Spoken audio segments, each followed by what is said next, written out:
Шашақбас алаботаның дәрілік, емді қасиеті болатынын біреу біледі, біреу білмейді. Ендеше төмендегі мәліметтерге құлақ түрміз. Аяққа қотыр тектес жара шықса, шашақбас алаботаны суға қайнатып қотырды жуады. Жас алаботаны турап дәретханаға немесе шыбын көп қонатын жерлерге шашып қойса зиянды жәндіктерді өлтіреді. Адамның ішіндегі жұмыр құртты түсіру, ілмек құртты түсіру, қармақ құртты түсіру үшін шашақбас алаботадан 6-10 грамды суға қайнатып ішеді. Дененің белгілі бір жеріне шиқан шыға бастағанда жиналған шашақбас алаботан.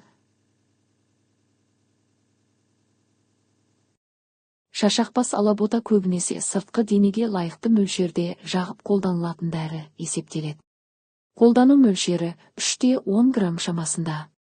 Сіздердің тыңдағандарыңыз Мақсат медициналық орталығының бас директоры, философия ғылымдарының фейжі докторы, профессор, балалар және ересектер неврологы Мақсат Әбдіқадырұлының мұрағат қорынан алынған шашақбас алаботаның емді қасиеті хақындағы пайдалы кеңестер. Біздің каналға тіркелсеңіздер, қазақ медицинасына тән болған бұдан басқа да көптеген пайдалы кеңестерді тыңдай аласыздар. Аман болыңыз, аяулы ағайын.